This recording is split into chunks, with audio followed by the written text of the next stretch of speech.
dilaksanakan sebagai bersama majlis kita pada malam ini. Hadirin yang berhormat sekalian, sebelum Ustaz meneruskan ceramahnya, marilah terlebih dahulu kita perkenalkan dengan Ustaz. Berbahagia Ustaz Al-Fadhil, Ustaz Muhammad Nasruddin bin Jumaim bukanlah asing bagi kita semua, dan beliau merupakan anak hati Sungai Balah Muar. Cuma bertugas di Jabat Kadi Garap Juang sebagai penolong pegawai Al-Quran Islam dan juga sebagai imam Masjid Pagar Kelang. Jadi tidak membuang masa lagi, majlis mempersilakan dengan kehormatannya Al-Fadhil Ustaz Muhammad Nasruddin bin Jumaim untuk menyampaikan ceramahnya pada malam ini. Silakan Ustaz.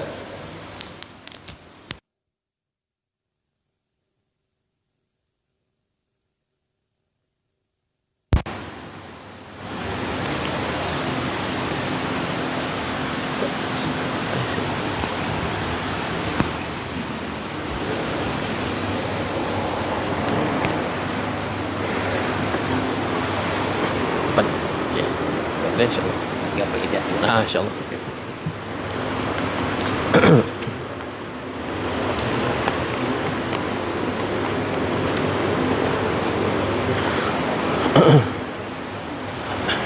Astaghfirullah.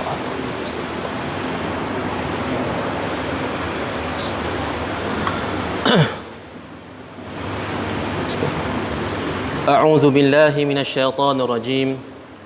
Bismillahirrahmanirrahim.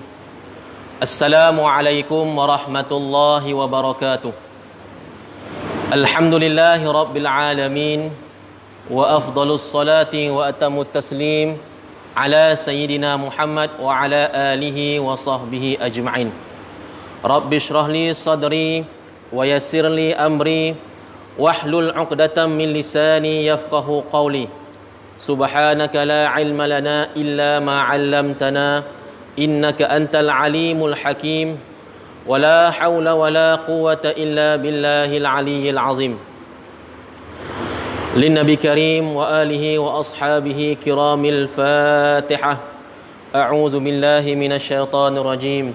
Bismillahirrahmanirrahim.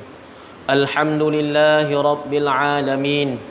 Ar-rahmanir rahim. مالك يوم الدين إياك نعبد وإياك نستعين اهدنا الصراط المستقيم صراط الذين أنعمت عليهم غير المغضوب عليهم ولا الضالين آمين. اللهم صل على سيدنا محمد وعلى آل سيدنا محمد كما صليت على سيدنا إبراهيم وعلى آل سيدنا إبراهيم وبارك على سيدنا محمد وعلى آل سيدنا محمد كما باركت على سيدنا إبراهيم وعلى آل سيدنا إبراهيم في العالمين إنك حميد مجيد. الحمد لله. Pertama dan selamanya, sama-sama kita memanjatkan rasa kesyukuran kehadap Allah Subhanahu wa taala, kerana dengan limpah kurnia dan izin Allah Subhanahu wa taala dapat lagi kita hadir ke rumah Allah Subhanahu wa taala di masjid ini, dapat mengerjakan solat berjamaah.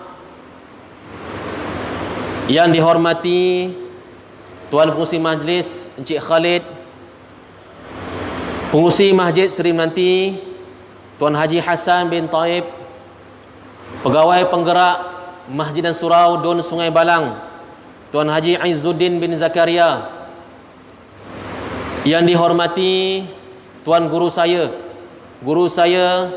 Tuan Haji Abdullah bin Haji Maskan, guru saya di Sekolah Agama Pekanbaru. Beliaulah yang mengajar kami masa sekolah rendah dulu, sekolah agama, mengenal apa itu kitab Mutla'al Badrain. Tuan-tuan Alhamdulillah. Seterusnya tuan-tuan imam, tuan-tuan Bilal, ahli jawatankuasa masjid, ketua-ketua masyarakat, penggerak-penggerak masyarakat, ibu-ibu, ayah-ayah, tuan-tuan dan puan-puan muslimin dan muslimat yang dirahmati dan dikasihi Allah Subhanahu wa taala. Alhamdulillah, dalam suasana tuan-tuan sekalian, mungkinkah pada malam ini, malam yang terakhir, kita boleh berjamaah di masjid? Kerana seperti mana yang tuan-tuan, puan-puan, ibu-ibu, ayah-ayah maklum, telah diisytiharkan dengan ini bahawasanya PKPB akan dilaksanakan semula. Apapun tuan-tuan sekalian, puan-puan sekalian, ibu ayah, syukur kita kepada Allah Subhanahu wa taala dalam ramai masyarakat umat Islam pada hari ini, walaupun kena cek suhu, walaupun kena tembak suhu, kena tulis, tapi kat sini saya tengok macam tak ada. Alhamdulillah, Kalau di Keluang ni, tuan-tuan, sampai ada yang bergaduh dengan AJK masjid. Masuk pintu pagar tak ada sejadah, balik. Allahu akbar. Kan, jumpa dengan saya, Ustaz, ini masjid ala syaitan. Allahu akbar. Jangan sangat pakcik. Kan? Kenapa pakcik? Masuk pintu pagar tak ada sejadah, suruh balik. Saya bilang, masjid saya kata tak apa pakcik. Masjid saya ahlan wa sahlan. Yang penting cek suhu, ada pakai topeng, insya-Allah. Bukan tak ikut SOP, tapi tuan-tuan, puan-puan sekalian, moga-mogalah AJK masjid dan sebagainya, kita taklah terlalu longgar dan tak terlalu ketat. Khairul umur awsatuha, pertengahan. Kita ikut SOP dan kita ahlan wa sahlan, kita alu-alukan jemaah untuk hadir ke masjid. Kuatir nanti orang dah tak ingat, Tinoki Jumuah ke Setu kan, dah keluar dah tu. Tu bahasa Jermannya lah kan. Kan nanti kalau biasa ceramah Maulid ni kan, dia ada gear 1, gear 2. Gear 1 okey lagi, tak apalah ustaz, jalan. Gear 2 dia dah khusyuk sikit. Gear 3 dah habis, baru segal. Oh dah habis. Kan? Alhamdulillah. Tuan-tuan puan-puan yang dirahmati Allah Subhanahu wa taala. Dalam keadaan apa sekalipun tuan-tuan, alhamdulillah, tahniah kepada AJK masjid, pengurusi dan sebagainya yang telah berjaya merangka, dan dengan izin Allah Subhanahu wa taala, Allah Taala permudahkan untuk kita hadir pada malam ini dan dapat sama-sama kita menyambut kelahiran Nabi sallallahu alaihi wasallam. Ibu-ibu nanti balik tanyakan bapa-bapaknya, sebulan ni dah 3 minggu khutbah Jumaat berkaitan dengan Rasulullah sallallahu alaihi wasallam. Kan balik cuba test. Ingat lagi tak bapaknya? Kan? Nanti insya-Allah kita sebutkan dalam dalam kita punya perbincangan pada malam ini kan. Bagaimana nak menarik ingatan dan juga kasih sayang kita suami isteri khususnya kepada Nabi sallallahu alaihi wasallam. Tanya, ingat tak apa tajuk semalam? Semalam je lah. Jangan yang 2 minggu lepas. 2 minggu lepas, semalam dah 3 minggu. Khutbah membicarakan tentang Rasulullah sallallahu alaihi wasallam. Tentang salawat, tentang sambutan mandi Rasul kan. Kan nak tanya bapaknya apa agak-agak yang ingat. Kalau tak ingat kan, tak apalah, kita tiupkan dekat telinga dia insya-Allah. Sebab minggu depan tak tahu lagi. Minggu depan entah 3 orang, entah 12 orang, entah 40 orang. Tunggulah SOP daripada pihak kerajaan. Jadi kita nak dapatkan apakah dia punya penghayatannya. Paling-paling pun kalau tak dapat semua tajuknya ingatlah kan. Allahu akbar. Tuan-tuan, puan-puan, ibu-ibu, ayah-ayah yang dirahmati Allah Subhanahu wa taala. Malam ini insya-Allah pengurusi tak bagi signal. Jadi kita habis pukul 3. Boleh makcik? Boleh. Pakciknya apa nak mengetel lagi lepas ni pukul 3. Tak apalah. Makcik boleh tunggu. Saya pukul 10 balik. Tuan insya-Allah tuan-tuan Jadi insya-Allah moga-moga malam ni kita akan berbincang dan juga berkongsi maklumat-maklumat untuk kita segarkan balik ingatan kita kepada Nabi sallallahu alaihi wasallam. Alah ustaz, tahu dah Rabiul Awal, 12 Rabiul Awal Nabi dilahirkan, hari Isnin, tahu dah semua tu. Betul. Tapi nak katanya saban tahun kita ada menyambut Maulid Rasul sallallahu alaihi wasallam, tak gaya setahun kita sambut. Muncullah ada bulan Syaban, bulan Ramadan, bulan Syawal. Kalau tak setahun kita menyambut Maulid Rasul. Tapi apakah kita punya kesan ataupun apakah yang kita boleh ambil muhasabah daripada setiap tahun kita menyambut Maulid Rasul sallallahu alaihi wasallam? Sekurang-kurangnya lepas daripada dengar perbincangan kita pada malam ini, saya bukanlah yang terhebat tuan-tuan puan-puan sekalian, makcik-makcik sekalian, cuma kita nak berkongsi semula agar memugarkan balik, menyegarkan balik. Kan, hari-hari kena tembak kan, masuk surau kena tembak, masuk masjid kena tembak, masuk pasar raya sampai hilang dah. Apa nama aku pun lupa dah. Hari-hari kena tembak dengan suhu. Tit kan. Jadi kita nak katanya apa? Kita nak memugarkan agar apa? Nanti di akhirat kelak insya-Allah kita mengharapkan syafaat Nabi sallallahu alaihi wasallam. Tetapi apakah yang kita bawa? Apakah yang kita laksanakan? Apakah yang kita faham? Apakah yang kita cinta kepada Nabi sallallahu alaihi wasallam sepanjang kehidupan kita di muka bumi Allah Subhanahu wa taala? Nak sebut cinta ni tuan-tuan, saya ni kampung saya Balang lah, alhamdulillah. Kadang-kadang 2 hari sekali balik. Kalau rasa boring duduk keluar tu kan, keluar. Kanan kiri masjid ni sekolah, bangunan, kawan apa, maknanya berjalan dengan bangunan batu. Kalau agak boring, petang pukul 5 baliklah tengok anak isteri kan, tengok kampung mak ayah kan. Jadi perjalanan panjang. Pagi lepas subuh dah bergerak, solat subuh, kadang-kadang subuh singgah mana masjid, bergerak masuk pejabat. Pagi pejabat, tengah hari masuk masjid. Kadang kita melihat perjalanan setiap hari manusia. Hantar anak ke sekolah, petang tengok boyfriend bawa girlfriend, kan? Malam semalam hari Khamis malam Jumaat, saya balik daripada keluar pukul 1 pagi. Dan adik-adik mat motor daripada Seri Gading itu kan jalan straight sampai lah Batu Pahat. Mungkin mereka ada reunion. Silap sebut juga ada apa perjumpaan malam Jumaat. Penuh motor. Brung. Dah lama tak lalu malam kan, tapi mungkin jadi nak katanya cinta mereka kepada motor, cinta mereka kepada kesibukan ataupun kehangatan dunia.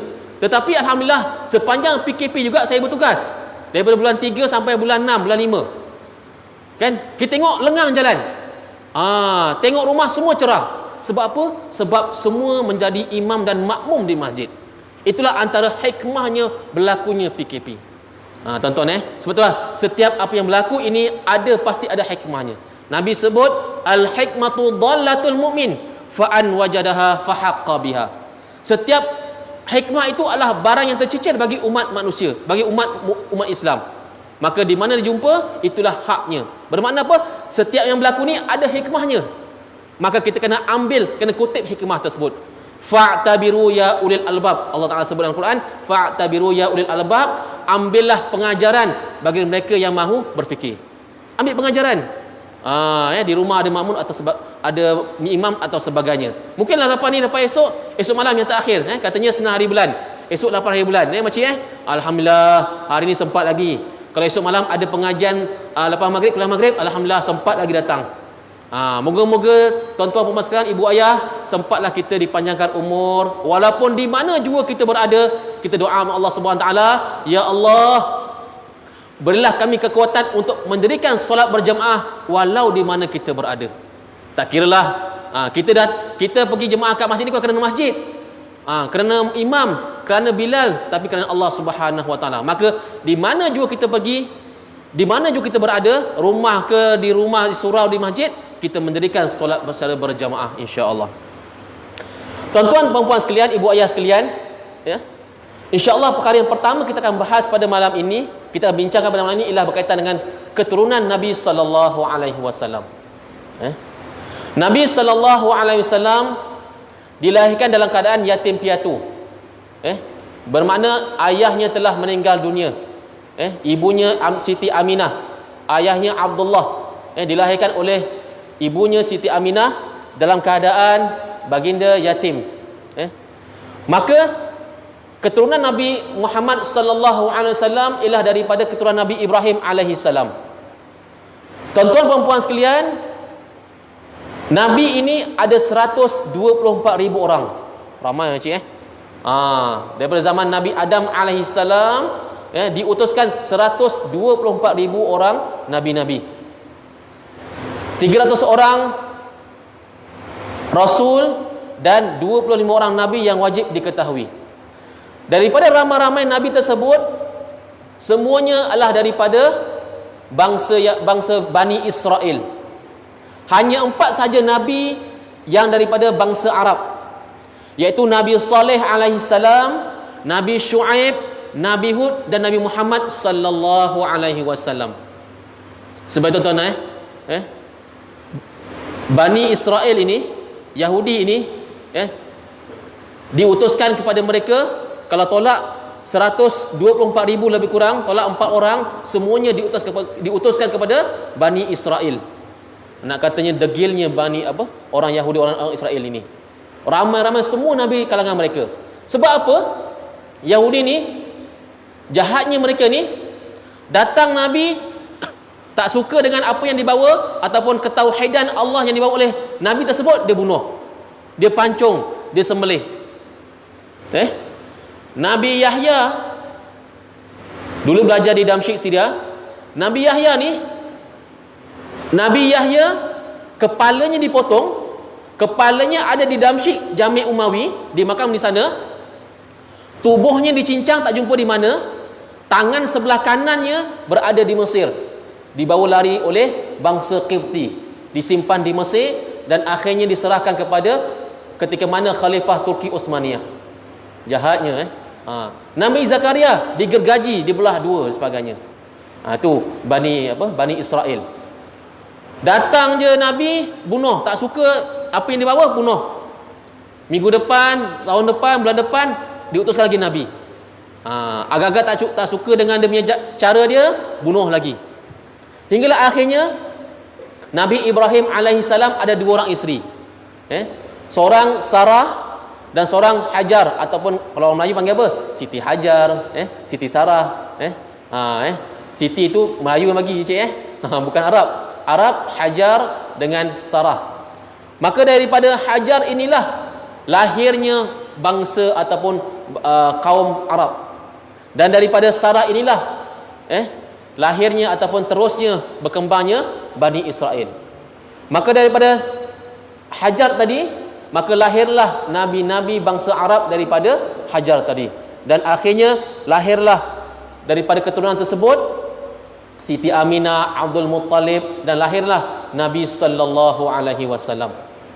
Itu susul galur Nabi Muhammad sallallahu alaihi wasallam berketurunan Arab. Nak katanya Bani Israel ini, dia nak kata, satu segi dia membunuh nabi dia. Yang keduanya, dia terlalu bangga dengan bangsa Yahudi ataupun Bani Israel ini, sehingga ketika mana Nabi Isa, Injil, sebelumnya turunnya Nabi Muhammad sallallahu alaihi wasallam, dalam kitab Injil ini telah dinyatakan bahawa Nabi akhir zaman yang akan memberikan rahmat ke seluruh alam ini ialah Nabi daripada keturunan Arab. Maka Bani Israel ini pun daripada Jerusalem, daripada kawasan Palestin tu, dia telah cari, dalam kitab tersebut telah disebut bahawa tempat ataupun namanya Tihamah. Kawasan Tihamah ini akan lahirnya Nabi akhir zaman. Bani Israel sanggup berpindah untuk cari tempat tersebut agar apa? Agar Nabi yang lahir ini daripada keturunan mereka juga. Itu dia punya asabiah dia. Tapi sebenarnya sama aja. Arab dengan bangsa Arab dengan bangsa Yahudi ni sama. Kalau yang jahil betul tuan-tuan.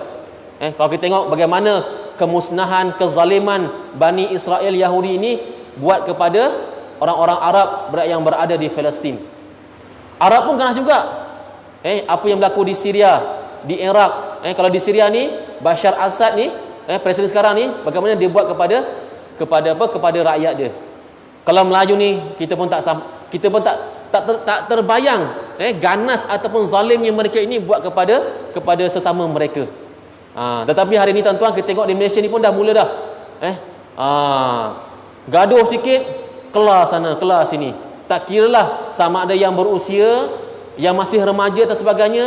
Kadang-kadang, sebab itulah apabila iman ini sudah tiada dalam diri, syaitan telah menguasai diri masing-masing, maka berlakulah bermacam-macam keadaan, sanggup berbunuh-bunuhan. Tapi nak katanya kezaliman bangsa-bangsa Yahudi ataupun Israel ini dengan Arab pun sama juga. Sampai tahap tak tergamak kita melihat video-video ataupun yang diupload dalam YouTube bagaimana keganasan ataupun kezaliman mereka buat sama manusia. Diseksa, dihiris, dilapah kulitnya, diperlakukan seperti binatang sebagainya, itu dia. Tetapi kalau yang alim, masya-Allah, daripada bumi Anbiya jugalah, bangsa Arab lahir di sana para ulama, para Anbiya yang kita dapat pada hari ini. Bagaimana para sahabat yang mereka ini telah melakukan perjalanan. Kalau kita baca sejarah, adanya laluan sutera daripada China membawa kepada Timur Tengah, adanya laluan rempah daripada tanah Melayu melalui benua India dan sebagainya. Dengan itulah para sahabat telah mengembangkan agama Islam dan akhirnya sampai ke tanah Melayu ataupun ke bumi kita pada hari ini. Itu dia jasa daripada para sahabat, para anbiya kita. Baik, itu dia tentang keturunan Nabi sallallahu alaihi wasallam. Habis bab yang pertama. Lagi 4 cikgu 4 ni sampai pukul 2 okeylah. Insya-Allah. Baik.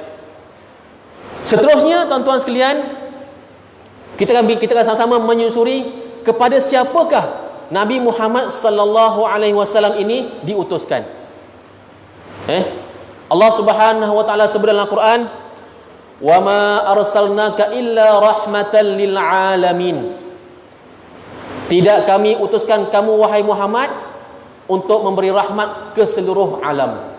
Itu yang telah diutuskan, telah dikhususkan kepada Nabi Muhammad sallallahu alaihi wasallam. Nabi-nabi yang terdahulu, Nabi Nuh alaihi salam contohnya kepada kaumnya sahaja. Nabi Isa alaihi salam, nabi-nabi yang terdahulu, mereka semua diutuskan kepada kaum mereka yang tertentu. Dan ada kalanya satu zaman, satu masa sampai 3 orang nabi diutuskan untuk 3 kaum yang berbeza.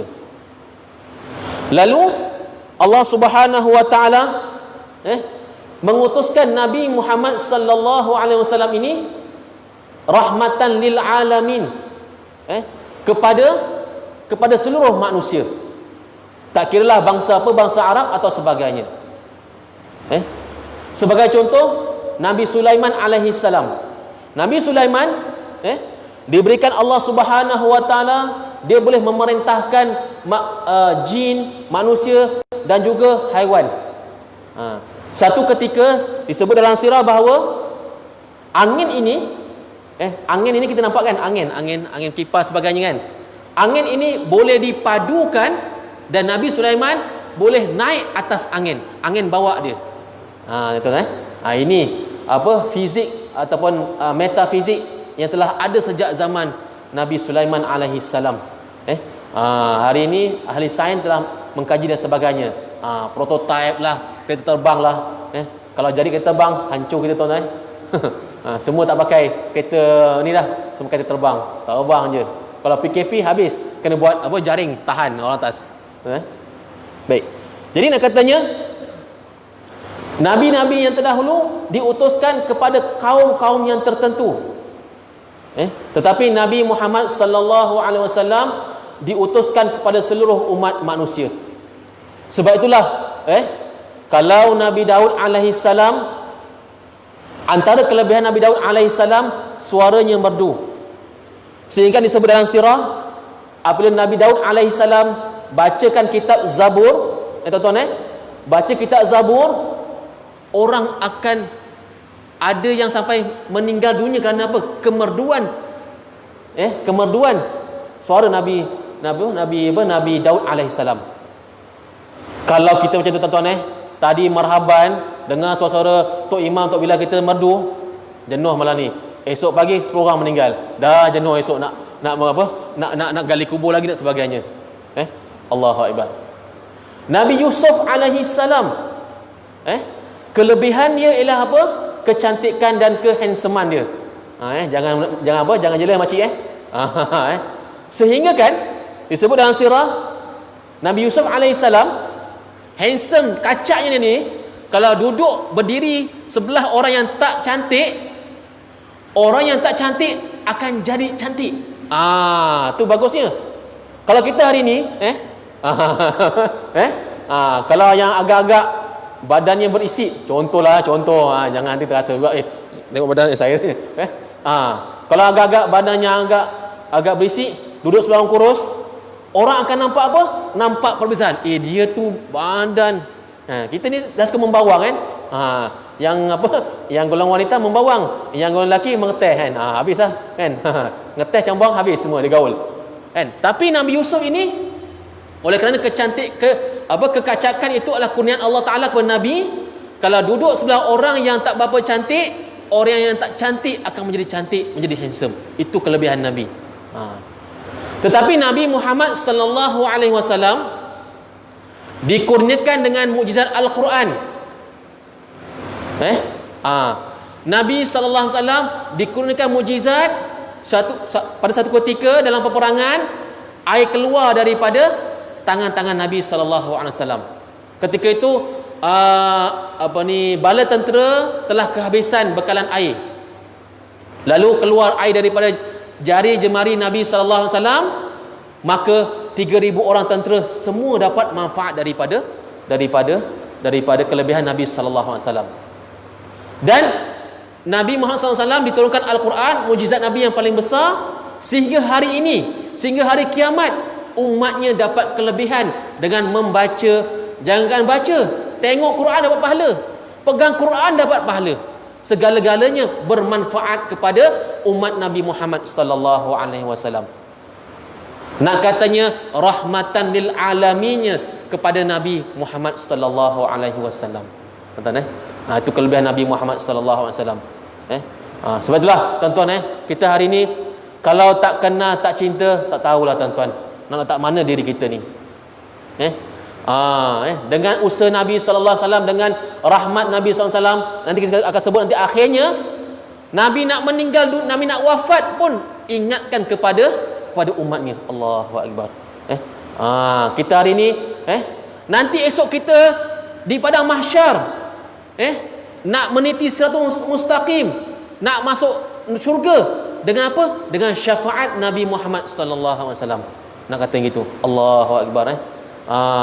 Kita ni kan tuan-tuan, hari ni kan, contohlah dekat kampung kan, kalau kita nak sesuatu kan, nak tanda tangan kan, Allahu akbar kan, jumpa dia, siapa encik ni, ni siapa ni, apa nak tangan, siapa nak anak apa, soalannya macam-macam kan, siap-siap, ni apa, ni okey, isi borang, contoh tuan-tuan. dulu dulu buat apa? Kita nak minta pertolongan daripada seseorang pun, Allah, dia punya birokrasi dan sebagainya melambat-lambat. Samalah saya di pejabat qadi pun kadang pagi-pagi tu kelebihannya duduk pejabat ni. Walaupun saya bahagian pengusaha masjid dan surau, saya tahu semua. Kadang-kadang pagi tengok dekat US undang-undang syarak, yang nak kahwin, yang mohon isi borang, yang tak sah taraf, Allahu akbar tuan-tuan, yang kahwin dekat Thailand, yang kahwin kat Sabah, pergi sana sini nak apa? Nak mengisbatkan perkahwinan. Allahu akbar tuan-tuan. Itulah kadang-kadang bila kita, alhamdulillah, itulah caca merbanya masyarakat kita pada hari ini. Kahwin, semua nak kahwin. Masa PKP baru ni, PKPB kan, semua kena menikah dekat pejabat kan. Tengok ragam-ragam orang yang nak kahwin. Sampai tahap baca sikit ni, cuba baca kalimah syahadah, ash kan. Kadang kita tengok itulah kahwin memang tapi bestnya kadang-kadang tuan-tuan mak aku cerita makcik-makcik daripada yang umur remaja nak kahwin sampai yang umur 60-an pun ada. Yang bestnya kalau kalau umur yang remaja, yang umur 20-an ni kan, mas kahwin RM25, RM50 kan. Kalau yang veteran ni, seronoknya, kalau veteran ni, pasangan yang veteran, mas kahwinnya RM4,500 dalam frame. Besar ni frame-nya. Tu. Saya tengok pun, bagus juga ni. Ataupun cek RM10,000, cek Maybank tu, diframekan, mas kahwin RM10,000. Saya kata, ini memang pencen betul ni kan. Wah tuan-tuan ni nak katanya. Kadang-kadang saya itu UUS, undang-undang syarak. Yang nak mohon takmil lah apalah kan. Tengok kadang tengok borang kan. Depan kaunter kita tengok belakang ni kan. Tengok apa dia punya background sebagainya. Naik atas unit pembangunan keluarga. Semalam nikah. Hari ini dah pergi dah minta kaunseling ke atas. UPK. Allah Akbar. Masuk beli kaunseling, regang gedung. Saya tanya, kenapa ni Ustaz ni? Biasalah, entah semalam baru nikah ni, entah hari ni malam tadi apa dah something wrong kan. Entah bila tak aircon panas ke, dah hari ni jumpa UPK dah. Pembangunan keluarga minta kaunseling. Allah Akbar. Itu asam garam kita dalam kehidupan. Bukan kita nak buka aib, tapi nak kata tuan-tuan, peringatan untuk kita semua. Depan saya ni ibu-ibu, ayah-ayah yang pastinya ada anak-anak, sama ada anak-anak yang remaja, yang muda-muda, lelaki dan perempuan. Ambil beratlah keadaan mereka. Ambil beratlah keadaan mereka. Bukan kata tak berat. Alah tak apalah, mereka dah dewasa. Betul. Tapi nak katanya ambil berat keadaan mereka. Paling penting pastikan nak kahwin, pastikan amal ibadahnya dah sempurna. Sembahyangnya jangan tinggal. Sebab tu tuan-tuan sekalian, tak nafikan. Ya, saya anak-anak masih kecil. Saya mungkin taraf pada anak-anak tuan-tuan perempuan sekalian. Tetapi nak katanya dari segi pengamatan kita bersama, daripada remaja naik sekolah menengah, naik ke universiti, ambillah berat keadaan mereka. Jangan sewenang-wenangnya kita lepaskan dengan 100% atau 100%. Ambil tahu ke mana mereka keluar. Kalau maghrib-maghrib masih lagi naik motor, yang anak lelakinya, anak perempuannya, bagaimana keadaan mereka? Tak jauh lah, mungkin kampung kita, mungkin Pak Yusuf dan sebagainya, bandar-bandar, maghrib-maghrib masih lagi duduk di luar. Nak kata balik kerja, tak apalah, alhamdulillah kita bersama baik kerja. Tapi nak kata yang tidak ada arah tujuannya. Kita berkata ini kerana apa? Kerana kita melalui apa yang berlaku dalam pejabat agama. Biasanya kadang bila nak kahwin, dah ada anak dan sebagainya, akan timbullah perkara-perkara yang kadang-kadang tak sanggup nak dengar, kita tak sanggup nak menghadapinya. Tetapi dengan berat hati terpaksa menguruskan. Yang nak fasah lah, yang nak bercerai-berai. Biasanya kalau masuk UPK ni, kita akan kaunselingkan sehingga seboleh-bolehnya elakkanlah daripada berlakunya perceraian atau sebagainya. Wal a'yazubillah. Baik tuan-tuan sekalian, itu perkara yang kedua. Kepada siapakah diutuskan Nabi sallallahu alaihi wasallam? Ada 3 lagi perkara tuan-tuan. Insya-Allah tuan-tuan, seterusnya ialah tentang mukjizat Nabi sallallahu alaihi wasallam.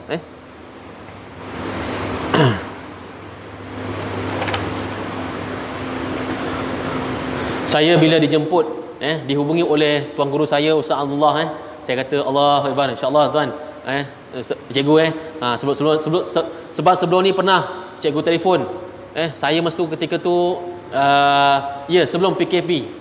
Maklumlah sebelum PKP, tengok-tengok esoknya PKP dah kena pantau masjid.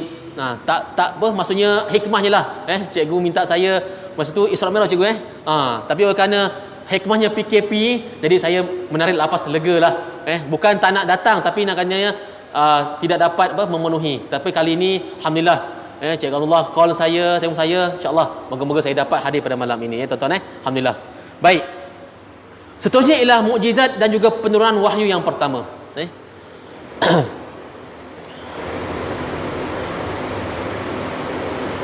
Ketika mana Nabi SAW, Nabi ini dari kecil dipelihara oleh ibunya Aminah. Seterusnya Aminah meninggal dunia, Nabi SAW dipelihara oleh Abdul Muttalib, atuknya.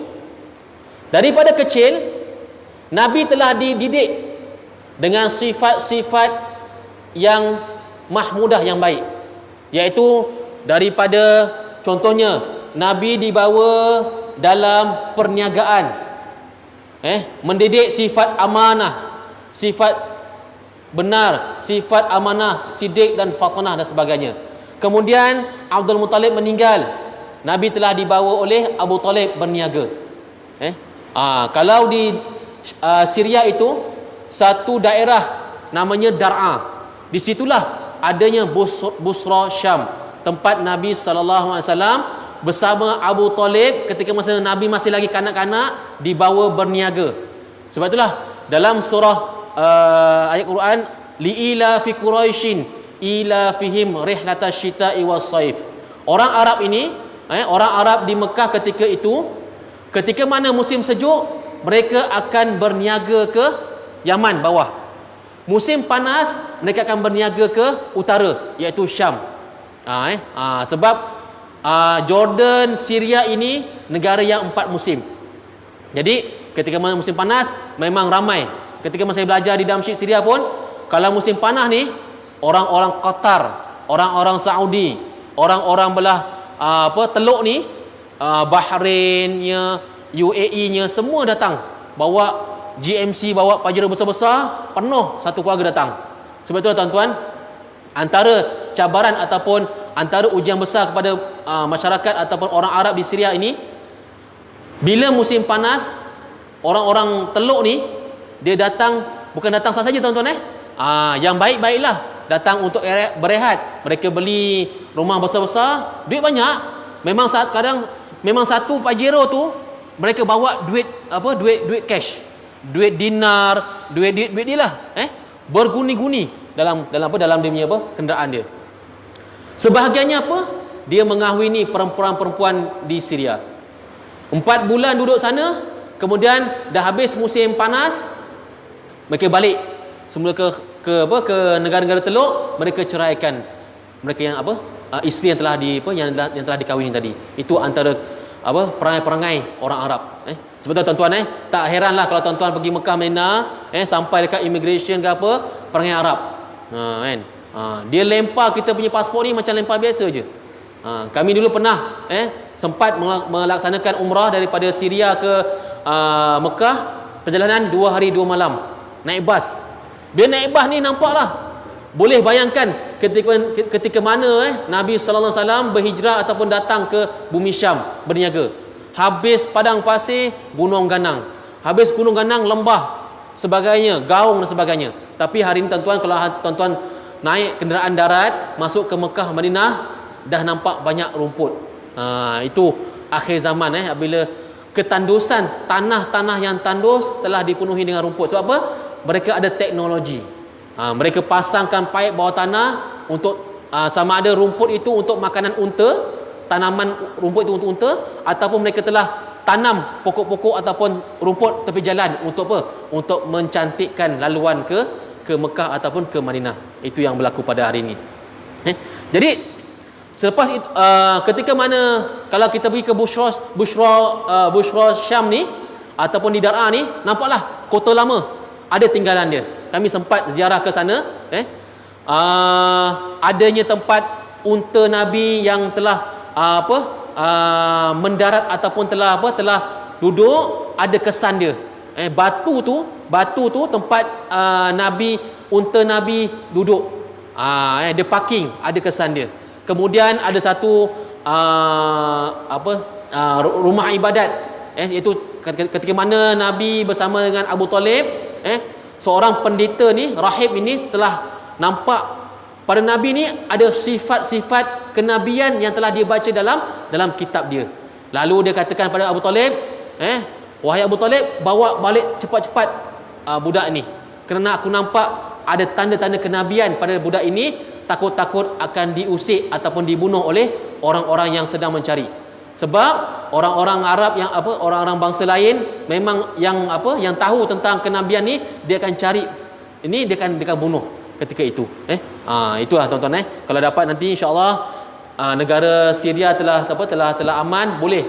Sebab sebelum daripada krisis 2011, banyak travel umrah ni, dia bawa travel umrah, sama ada sebelum ataupun selepas daripada mengerjakan umrah, mereka akan datang ke Syam. Sebab Syria ini, Damsyik ini, dia seperti mana Jordan, tak macam mana Mesir, tapi nak katanya orang-orang dia lembut. Orang-orang lembut. Kalau tuan-tuan sesat dekat tengah bandar Damsyik tu, insya-Allah tuan-tuan tanyalah mana hotel, mana jalan, insya-Allah dia akan tunjukkan dan dia akan bawa sampai ke pintu hotel, insya-Allah. Itu pengalaman saya lah. Jangan lepas ni tuan-tuan, saya tak jumpa pun, tengok semua sembelih je, tak, insya-Allah. Maknanya insya-Allah, alhamdulillah, orang-orangnya majoritinya orang-orang yang yang amanah atau sebagainya, tuan-tuan. Jadi kemudian selepas daripada Abu Talib meninggal, maka Nabi sallallahu alaihi wasallam membesar dalam umur 20 tahun. Nabi telah bekerja dengan siapa tuan? Dengan Khadijah, seorang saudagar ataupun seorang orang kaya, orang kaya. Jadi ketika mana Nabi menjalankan perniagaan ini, Nabi ini dari kecil sampailah umur remaja, umur muda dia telah terzahir sifat-sifat amanah dia. Sehingga kan ketika mana dia melaksanakan tugas membawa barang dagangan Sayyidatina Khadijah, bila balik dia bawa, dia bentangkan pada Sayyidatina Khadijah. Baik, ini akaun, ini keuntungannya, tak hilang satu sen pun.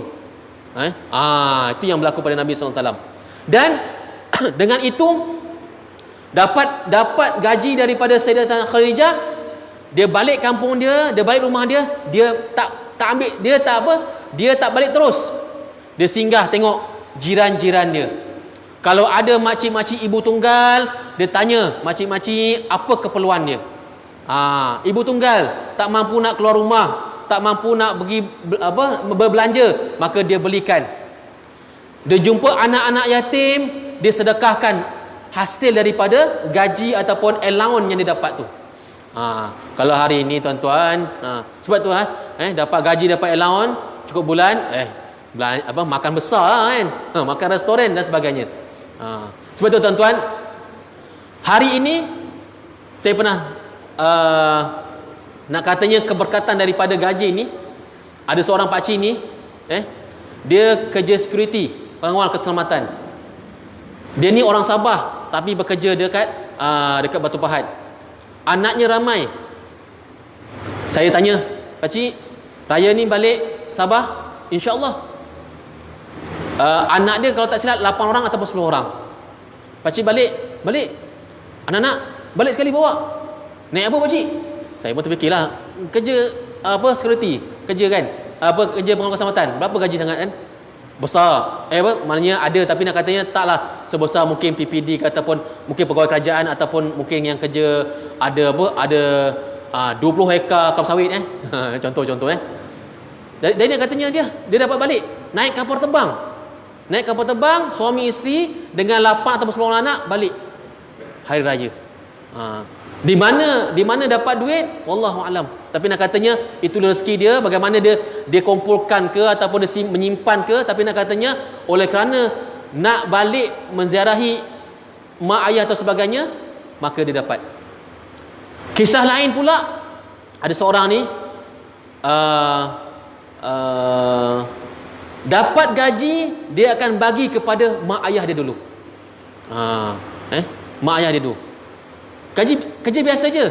Seorang guru sekolah agama dan seorang lagi pun saya rasa, saya tak pasti kerani atau sebagainya, isteri dia. Tapi nak katanya dia bagi kepada bila dapat gaji, dia akan bagi dulu pada mak dan ayahnya. Berapa wallahu alam. Tetapi nak katanya anak-anaknya dia didik anak-anak dia pun yang dah bekerja pun agar apa? Agar bagi kepada atuk, datuk dan nenek dia. Walaupun RM10 contohnya. Keberkatan daripada itu, adik-beradik lain ni duduk KL, kerja duduk Ipoh, duduk Pulau Pinang, kerja besar-besar, tapi sukar untuk balik menjenguk mak dan ayah dia. Alasannya apa? Anak tuition lah, anak periksa lah, tak ada cuti lah.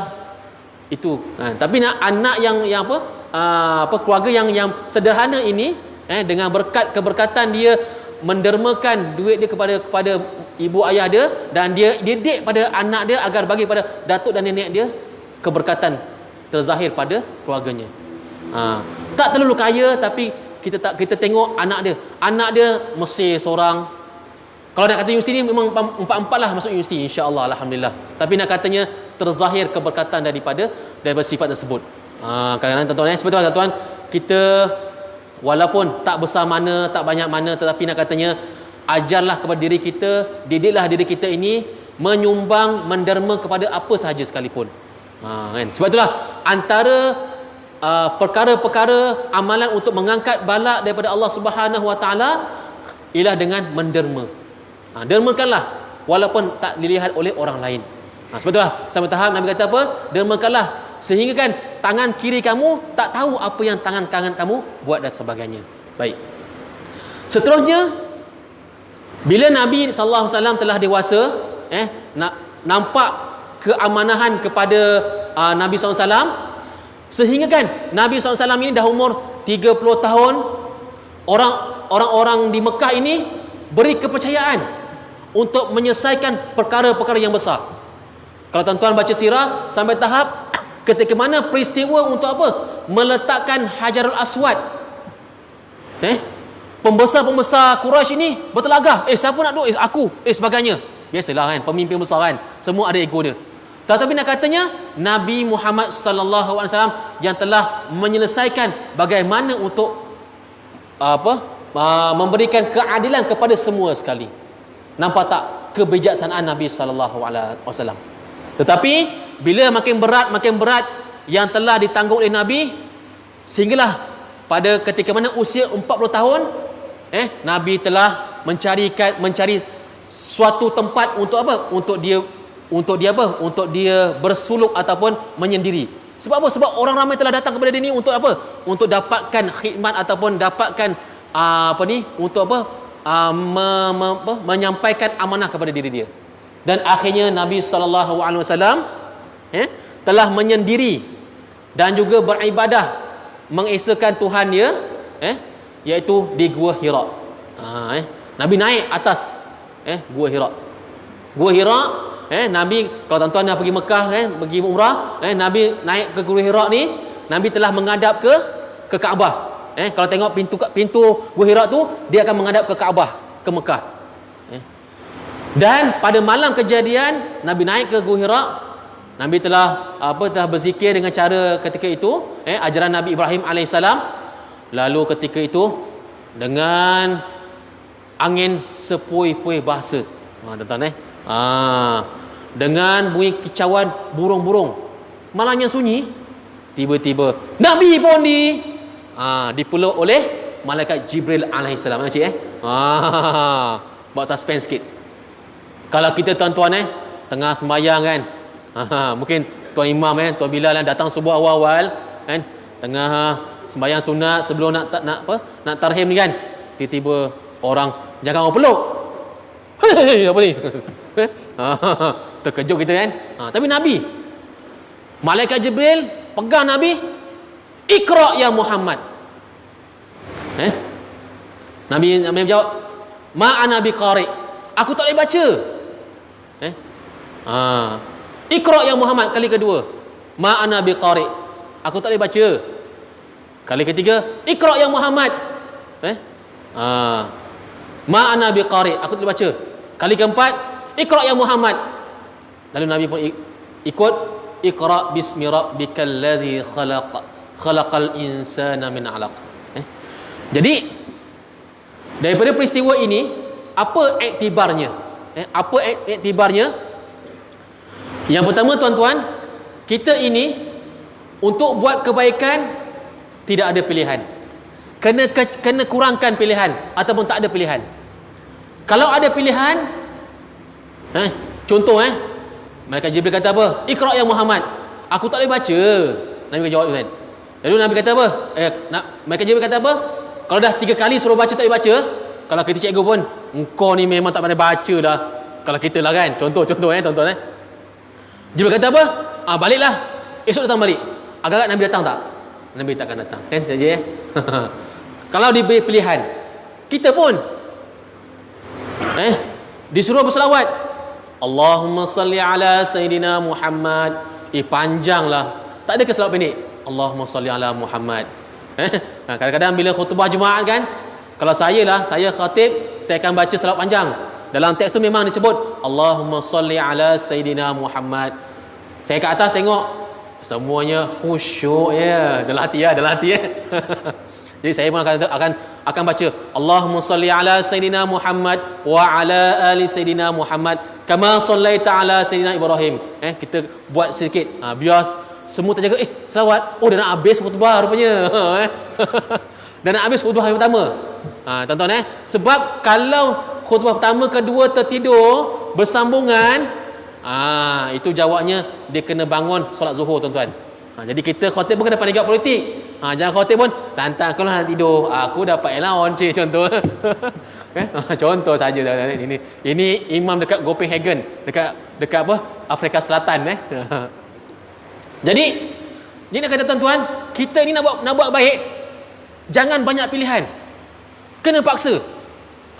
Kan? Masa PKP, alah tak boleh datang masjid lagi ke? Kami dah rindu dah. Bila dah boleh dibenarkan masjid, masuk masjid dengan penjarakan, tengok masa awal-awal tu penuh sampai belakang, sampai koridor. Bila dah minggu kedua, ketiga, tak penuh juga masjidnya. Tak apa, mungkin dah banyak dah surau yang telah dibuka untuk solat Jumaat makcik ustaz ni jangan sangka buruk macam ni lah kan. Sikit demi sikit kan. Tadi ramai penuh. Itu maknanya apa? Ustaz ni ceramah melalut je. Contoh macam minta maaf Okey. Baik. Jadi itu je Jadi nak katanya penurunan wahyu yang pertama menyebabkan Nabi sallallahu alaihi wasallam telah menerima wahyu yang pertama, Iqra bismi rabbikal ladzi khalaq. Iktibarnya tuan-tuan, kebaikan ini tidak boleh ada pilihan. Kena buat. Kena buat. Berselawat. Banyak selawat sekarang ni, banyak dah. Kita ada selawat nariah. Sekarang ni alhamdulillah di Johor ini disuburkan dengan apa? Dengan amalan-amalan sunnah Nabi sallallahu alaihi wasallam. Dengan selawatnya, dengan baca surah Al-Mulknya, dengan kalau pagi subuhnya ada membudakan Al-Quran makcik alhamdulillah. Sekurang-kurangnya paksa diri kita baca Quran. Kalau nak suruh kita baca Quran kat rumah, nasib baiklah malam Jumaat tu ada Yasin. Tuan-tuan kalau baca sendiri, nak baca semuka dengan terjemahan, Allahu Akbar. Tapi saya yakin insya-Allah makcik-makcik, pakcik-pakcik kat sini yang sering nanti ni, ibu ayah semuanya istiqamah dengan Al-Quran. Jadi nak katanya dengan adanya program budayakan Al-Quran di masjid atau surau, sama ada subuh tak kisahlah, subuh ke lepas maghrib ke, dengan itulah kita dapat baca Al-Quran dan dapat perbaiki bacaan Al-Quran dan dapat tengok terjemahan. Kalaulah seumur hidup kita sentiasa melazimi, insya-Allah saya rasa kita mampu yakin khatam baca Al-Quran dalam budaya Quran daripada awal sampai akhir dengan terjemahan. Allahu Akbar. Itu biarlah orang nak kata apa ni Maulid Rasul bid'ah lah, apa buat Yasin malam Jumaat bid'ah, tak boleh. Tak apalah tuan-tuan, yang bid'ah silakan bid'ah. Teruskanlah dengan awak punya fahaman bid'ah tu. Kami yang belajar, yang hadir kuliah maghrib, hadir kuliah subuh tiap minggu, tiap hari, kami yakin dengan amalan yang kami buat insya-Allah tuan-tuan insya-Allah. Moga-moga tuan-tuan kita yakin dan percaya insya-Allah. Moga-moga pakcik-makcik sekalian diberikan kekuatan. Baik. Seterusnya tuan, contohnya sebab itulah kenapa kita amal ibadah ni tidak ada pilihan. Sebab apa? Sebab mati itu tidak ada pilihan makcik-makcik. Kematian tidak ada pilihan. Bayangkan makcik-makcik makcik je pakcik kita balik malam ni 10 malam, pukul 10 dah. Allahu Akbar. Dah lama pukul 10 10.30 kan, balik rumah kan pukul 11 ada orang ketuk pintu. Tok tok tok. Assalamualaikum. Ketuk pintu. Ataupun kita pintu kan, pintu kayu kan. Tok tok. Ya, siapa ni? Saya ni malaikat.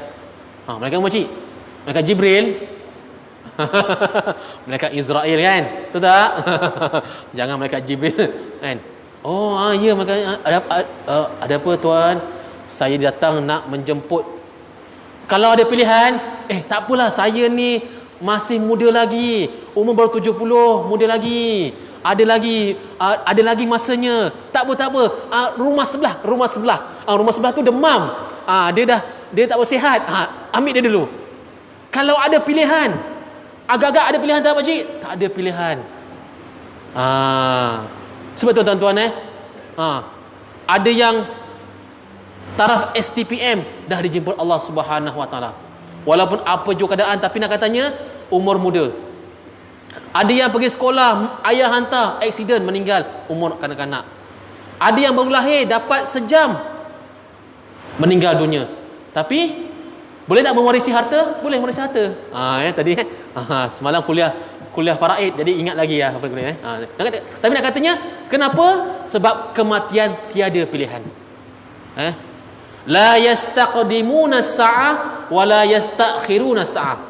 Tidak dicepatkan saat sedetik dan tidak dilambatkan sedetik. Ramai dah yang telah mendahului kita di belakang kita ni. Moga-moga mereka semua dirahmati Allah dan kita juga akan dirahmati Allah Subhanahu wa taala. Tuan-tuan Allahumma salli ala sayyidina Muhammad.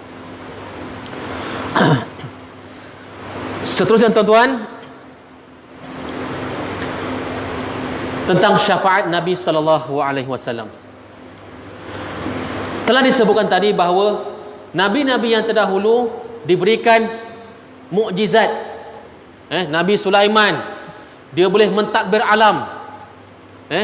Nabi Isa alaihi salam, Nabi Isa alaihi salam, dia boleh menghidupkan orang mati. Kekuatan dia pada kedua tapak tangan dia. Dalam sirah disebut. Sebab itulah Nabi Isa alaihi salam dijelmakan dengan orang lain, maka orang yang dijelmakan itu telah disalib oleh pengikut-pengikut mereka. Sebab apa? Sebab mereka tahu bahawa kekuatan ataupun kelebihan Nabi Isa AS adalah pada kedua tangan dia. Bila dirapatkan tangan dia ni macam ni, maka akan memberi kekuatan pada diri dia. Gitu. Tetapi Nabi Muhammad sallallahu alaihi wasallam diberikan mukjizat, diberikan kekuatan dengan Al-Quran. Kita ulang balik dengan Al-Quran. Sebab apa? Nabi merawat orang yang sakit jumpa dia dengan Al-Quran. Nabi-nabi yang terdahulu ada bacaan, tapi dia tak tinggalkan kepada umat dia. Nabi Sulaiman boleh mengarahkan angin, boleh mentadbir jin, boleh mentadbir makhluk yang lain, tapi dia tak tinggalkan kepada umat dia. Apakah bacaan, apakah rahsia dia? Tapi Nabi Muhammad sallallahu alaihi wasallam merawat orang yang sakit, membantu berdakwah kepada umat dia. Nabi tinggalkan apakah rahsia dia. Apa rahsia dia? Ya, dalam Al-Quran. Sebab itulah tuan-tuan, kita nak merawat diri kita, nak merawat kerongsingan dalam diri kita.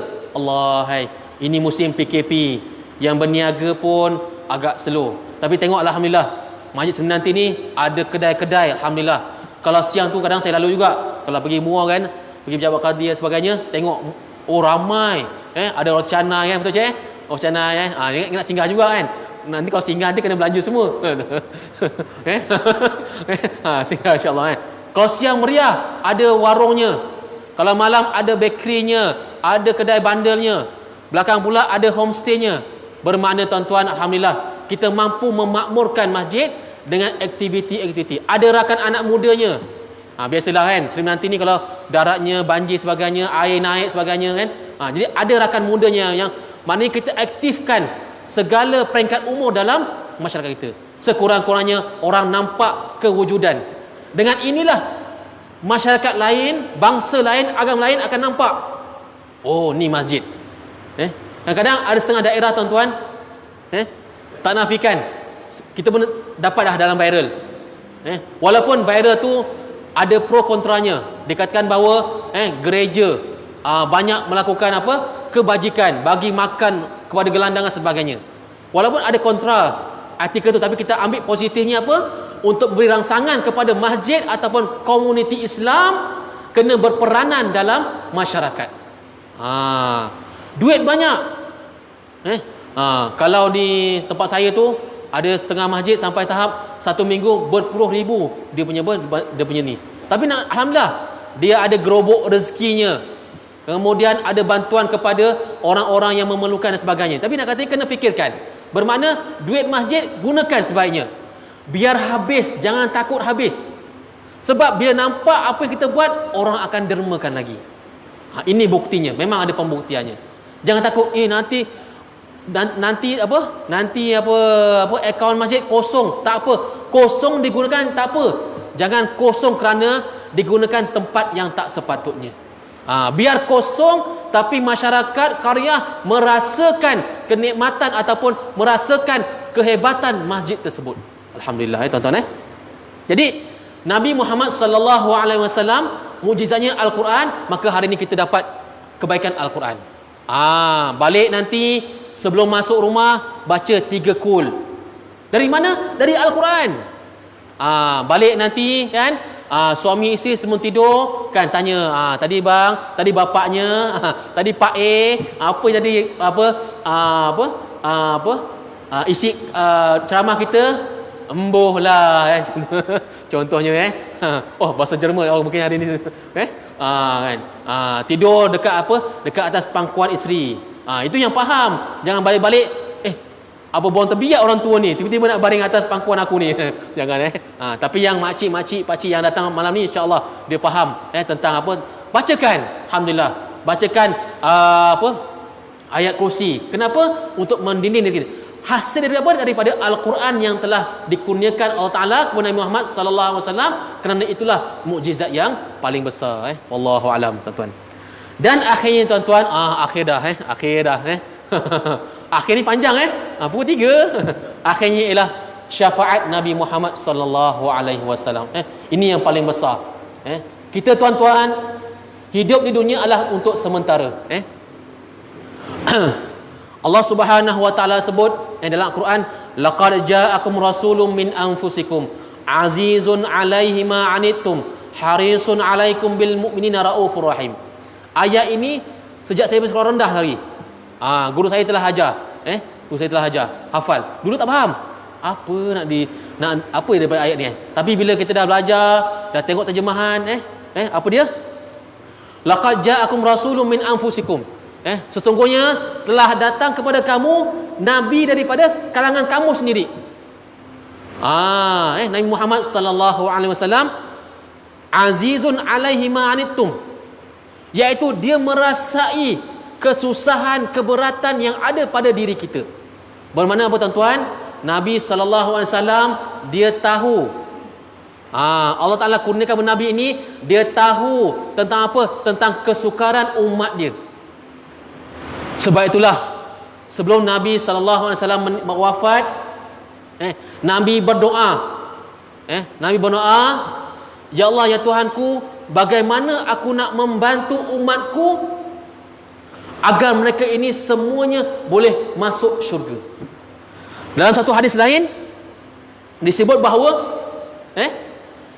Nabi nak bantu bagaimana orang-orang yang sangkut dengan dosa besar untuk diringankan dosanya agar akhirnya boleh masuk ke syurga Allah Subhanahu wa taala. Apa dia? Dengan syafaat Nabi Muhammad sallallahu alaihi wasallam. Tetapi tuan, ada syaratnya. Macam kita dah kat dunia ni, tuan-tuan, kita ada anak yang boleh lepas SPM, contoh contoh kan. Kita ada kawan kita kat PPD lah, contoh PPD dekat sikit, ataupun kat Kementerian Pendidikan. Anak kita ni nak masuk, nak sambung belajar. Jadi kita tanya, Assalamualaikum. Salam. Siapa ni? Oh, saya Ahmad. Oh, Ahmad. Oh, ini sekampung ni, orang kampung ni. Ya, apa khabar? Ya, ada apa ni. Ini ginilah, anak kawan ni nak sambung belajar. Oh, SPM ada? Ada. Okey, boleh. Nanti isi borang, saya tengokkanlah. Istilahnya saya tengokkanlah kan. Tapi kalau telefon, oh Ahmad, oh kenapa oh ni anak kawan ada hajat ni, anak-anak sambung belajar. Ada kelulusan apa SPM ada? SPM ni entah macam-macam tak ada. Macam-macam tak ada. Macam-macam ada. Ni susah sikit ni kan. Nak isi borang pun tak lepas ni. Bahagian kelulusan. Jadi nak kata. Jadi kita ni tuan-tuan nak dapat syafaat Nabi Muhammad sallallahu alaihi wasallam ada syarat-syaratnya. Apa dia tuan-tuan? Yang pertama ialah kena ada cinta kepada Nabi sallallahu alaihi wasallam. Susah ke tanamkan dalam diri kita? Orang Melayu kata apa? Tak kenal maka tak cinta. Contohnya apa hari ni? Kita buat saban tahun kita melaksanakan, kita buat majlis Maulid Rasul sallallahu alaihi wasallam, dan hari ini alhamdulillah ditakdirkan Allah Taala Masjid Seri Menanti telah dirancangkan dan dapat dilaksanakan. Agak-agak kalau minggu depan tuan-tuan ditangguhkan, dapat tak? Wallahu alam. Oleh kerana hari ini telah diumumkan oleh Menteri Keselamatan, hari esok malam 9 hari bulan telah buat PKPB, tak jadi kan. Nak cepatkan pun macam mana ni penceramah boleh tak? Nak katanya apa tuan-tuan? Macam inilah majlis, adanya berselawat, adanya marhaban, dalam rawi tadi sebut tala'al badru alaina, Nabi ini sebagai bulan purnama menerangi umatnya. Allahu akbar. Maka dengan majlis ini kita hadir, kita kenal tak? Kenal. Cinta tak? Cinta. Kalau belah dada, wallahu alam. Tak apa, sekurangnya kita kenal dan kita cinta dan kita hadir. Sekurang-kurangnya esok di akhirat, ya Allah, pada 7 hari bulan 11 2020 aku dapat hadir lagi, ya Allah, majlis memperingati Maulid Rasul sallallahu alaihi wasallam. Apa buktinya? Jangan takut tuan-tuan, telah ditulis dalam kitab kita insya-Allah. Jangan takut, nanti hilang ustaz, mana sijilnya? Malam datang dapat ada sijil tak Haji? Tak ada sijil. Muslim kata tak ada sijil datang. Agak-agak kalau Nabi nak sijil, jenuh SU masjid. Orang pun ramai datang, semua nak apa? Nak sijil datang majlis Maulid Rasul. Tapi insya-Allah Allah Taala malaikat catat kehadiran kita. Tak apalah, walau kadang-kadang tersenggut-senggut pun, tapi ada bahagiannya di sisi Allah Subhanahu Wa Taala. Kena tunggu tak apa, jangan takut. Tak apa, dah nak habis dah. Baik, itu yang pertama, cinta kepada Nabi sallallahu alaihi wasallam. Maka kalau malam ni belum ada, tak apa, niat dalam hati. Dalam hati, ya Allah, aku cinta kepada Nabi. Habis lafaz je. Insya-Allah. Sebab hari ni tuan-tuan, kita hari ini alhamdulillah, bila kita diuji dengan PKP, pergerakan terkawal, penjarakan sosial, kita akan rasa kemanisan hadir ke masjid. Pengalaman saya duduk negara Arab, kat Syria tuan-tuan, masjid dia 5 minit sebelum akan dibuka, 5 minit sebelum azan, solat sunat, solat fardu, solat ba'diyah, 5 minit lepas tu tutup. Sebab itulah bila PKP saya tak heran. Biasa dah. Bermakna apa? Tapi bila gitu, bila buka aja masjid, orang berderu-deru, sanggup tutup kedai. Kenapa? Kerana nak rebut itu. Walaupun itu pemerintahannya, walaupun itu undang-undangnya, tetapi nak katanya para ulama, para masyayikh, para syekh-syekh ulama kan beri motivasi kepada rakyat dia, penuhkan masjid, penuhkan rebutkan peluang untuk solat berjamaah. Sebab tu tuan-tuan, pergi kat sana, masjid ni dalam pasar tu, jalan pasar, kanan kiri masjid. Jadi macam mana nak buat? Yang ni lepas 5 minit terus sembahyang. Yang ni lepas 20 minit baru sembahyang fardu. Jadi orang yang tak sempat sini, dia akan datang ke masjid yang sebelah kiri. Contohnya gitu. Jadi kita hari ni bila tutup, agak-agak rasa tak nak memenuhkan masjid. Kalau ada, alhamdulillah. Kalau tak ada, ya konolah. Kan? Alhamdulillah tuan-tuan. Bila kita zon selesa, kita kadang kurang menghargai.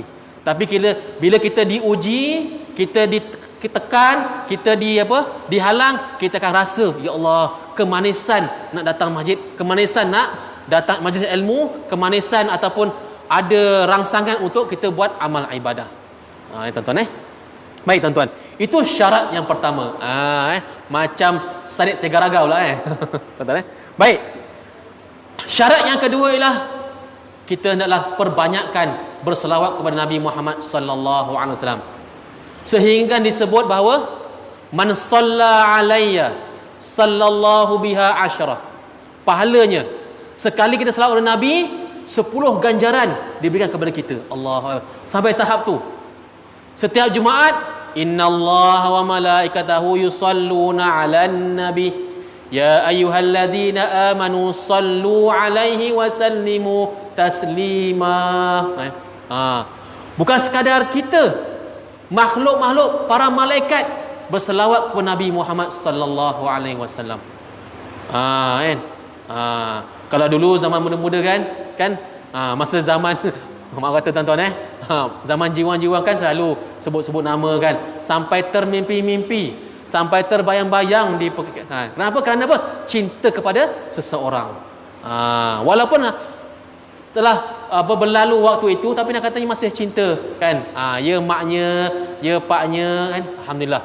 Maka cinta kepada Nabi sallallahu alaihi wasallam, selawat. Yang pendek pun ada, yang panjang pun ada. Kan? Ada orang tanya, Ustaz panjanglah Allahumma salli ala Muhammad. Kalau Muhammadnya tak boleh, Allahu akbar. Zikir ada, Allah Allah. Tapi kalau Muhammad saja, itu bukan selawat tuan-tuan Itu sebut nama kawan kita. Allahumma salli ala Muhammad wa ala ali Muhammad. Maka perbanyakkan selawat. Sampai tahap adanya hikmah ataupun adanya ganjaran kepada orang yang berselawat. Selawat sekurang-kurangnya insya-Allah malam ni kita balik keluar masjid, tambah lagi. Setiap tahun tambah sunah-sunah Nabi. Setiap tahun bila keluar daripada masjid Masjid Rasul, tambah lagi amalan-amalan kita. Target kita. Tak banyak, tambah selawat. Kalau sebelum ni selawat selawat biasa. Mungkin lepas ni kan dekat masjid kan ni dah ada selawat nariyah. Allahumma salli salatan kamilatan. Sambung kan. Mungkin lepas ni boleh diamalkan. Kalau di kalau di pejabat kerajaan biasanya pagi ada boleh Quran, memang kena ulanglah 4-5 kali. Sampai kadang-kadang yang staff yang bukan basic agama pun dah boleh hafal dah. Apa Ustaz maknanya? Alamak, saya pun maknanya tak boleh tengok balik Tapi nak katanya oleh kerana selalu diulang-ulang hari-hari, sehari 4 kali ulang, dah lekat pada bibir kita. Allahumma salli ala Muhammad sebab tu kadang-kadang bila dalam berbicara terlupa Allahumma salli ala Muhammad. Sampai kedai, maknya tadi kirim apa kopi sekilo ke garam sekilo? Dah sudah, garam sekilo jenuh nak habiskan setahun. Padahal gula sekilo, terbalik garam sekilo. Allahumma salli, garam sekilo. Selawat kepada Nabi sallallahu alaihi wasallam. Allahu akbar. Baik. Dan yang ketiga ialah kita berazam, kita laksanakan sunnah-sunnah Nabi sallallahu alaihi wasallam. Sunnah ni ada banyak tuan-tuan sunnah diri kita sendiri. Kita pakai pakaian yang bersih-bersih kan, kita pakai cincin, kita bersiwak, kita berselawat. Sunnah yang boleh kita amalkan dalam diri kita. Sunnah dalam keluarga, solat berjamaah. Kalau ditakdirkan esok lusa ni kan, masjid ditutup hanya untuk 3 orang saja. Imam, Bilal, Noja. Siap 3 orang lah. Ada masjid tu tinggal imam Bilal je, Noja tak ada. Contoh tak apa, kita yang kat rumah kita buat solat berjemaah. Sunnah Nabi sallallahu alaihi wasallam. Tapi nak katanya amalkan sunnah kena faham fiqahnya. Kan? Sunnah Nabi ni makan kurma ustaz. Sudah. Dia pun kurma makan. Sampai makan kurma ni bagus, patut berzat. Tapi dia makan kurma sampai hilang rambut kepala dia. Sebab apa? Kurma tuan-tuan, Nabi makan kurma ajwa. Kurma ajwa 100 gram RM15. Kalau sehari 7 biji nak makan macam Nabi, wah, berapa kilo nak beli kan? Kan? Tuan-tuan maknanya apa? Nak amalkan sunnah kena faham fiqh dia. Contoh makan kan? Dia kata apa? Ustaz, sunnah ni lepas makan kena bersihkan makanan pada jari. Nabi makan bukan macam kita. Nabi tak makan nasi, Nabi makan roti, Nabi makan buah. Maka dia punya kesan pada jari ni sedikit. Maka bersederhanalah. Kita kalau makan tadi makan apa? Makan nasi ambung wah gitu masya-Allah. Kan? Dah jadi satu pemandangan yang kurang enak. Kita bukan melarang amalkan sunnah, tapi nak katanya kena ada fiqh, kena faham tentang bagaimana untuk melaksanakan sunnah tersebut agar tidak menjadi apa? Satu pandangan yang tak elok. Dah orang yang bukan Islam tengok ini ke Islam ni. komproh namanya. Oh, nak keluar pula contoh Tapi nak kata kena faham sunnah tersebut. Dalam keluarga, sunnah-sunnah dalam keluarga. Ada sunnah pula yang tak boleh amalkan. Nabi kahwin 10 makcik tak boleh lah. Ini yang perempuan pula tanya, lelaki boleh poligami 4. Habis kalau perempuan tak boleh. Itu dulu nak diperjuangkan. Kalaulah perempuan boleh kahwin 4 lelaki, macam mana nak tentukan anaknya nanti? Dah Ahmad, Abu, Ali, Aleng. Dah nak bin apa? Bin 44 susah.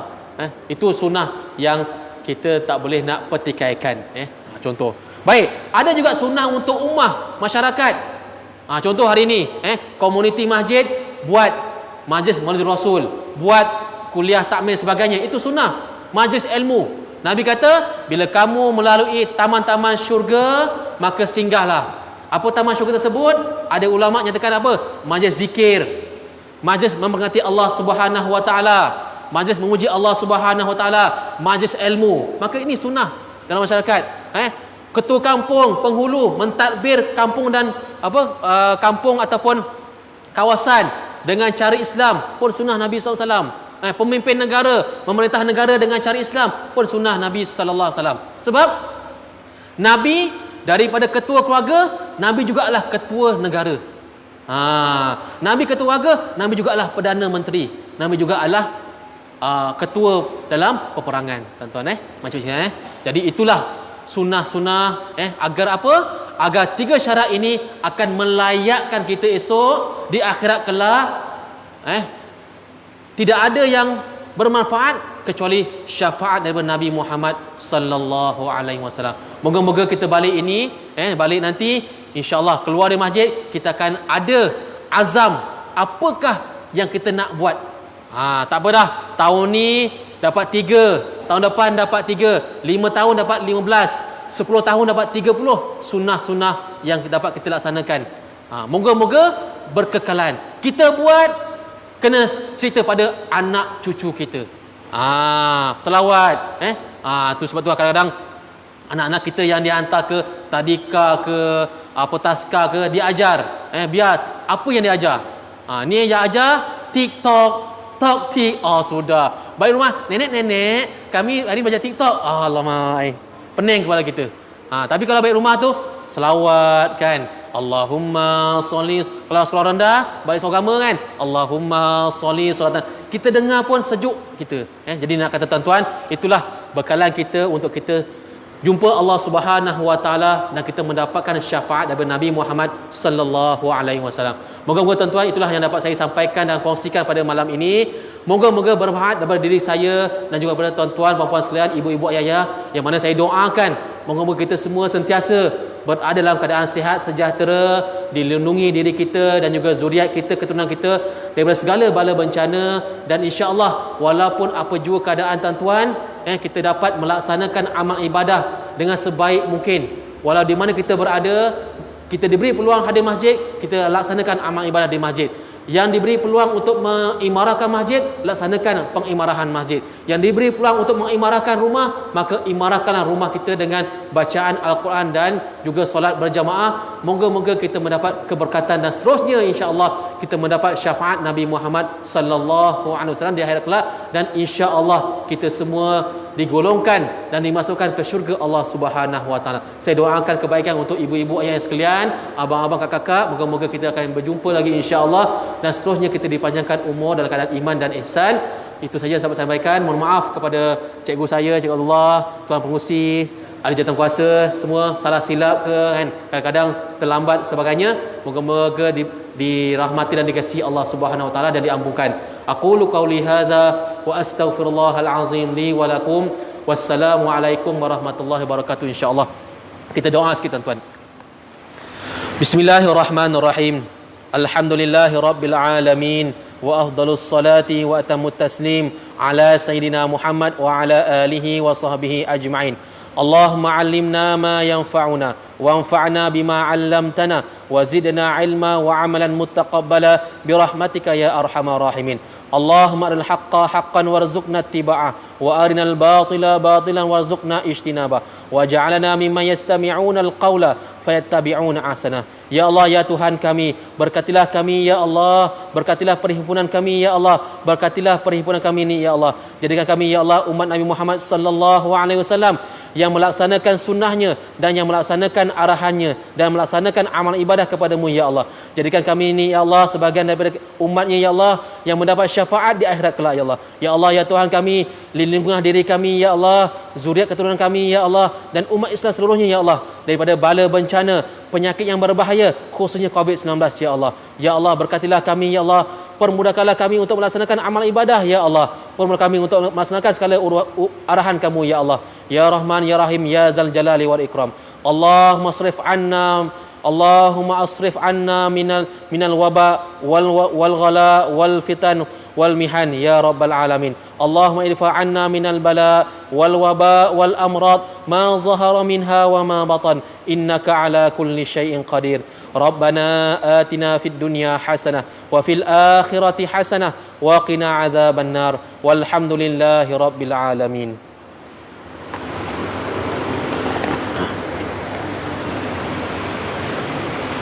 Indonesia dan Kota Besar kita sentiasa indah sungguh bicarakan menjadi iktibar kepada semua. Alhamdulillah.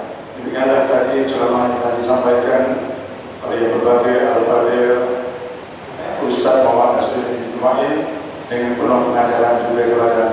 Semoga apa yang disampaikan sebentar tadi dapat menambahkan ilmu dan jadi kita sebagai umat Islam. Majlis sekalian diperkenankan ucapan jutaan terima kasih kepada yang berbahagia Al-Fadhil Ustaz Muhammad Nasruddin bin Jumain, dan insyaAllah bila ada kesempatan kita akan bertemu lagi. Dan kami mohon maaf atas bicara dan terkait sepanjang majlis berlangsung. Sekian, wabillahi taufiq wal hidayah. Wassalamualaikum warahmatullahi wabarakatuh.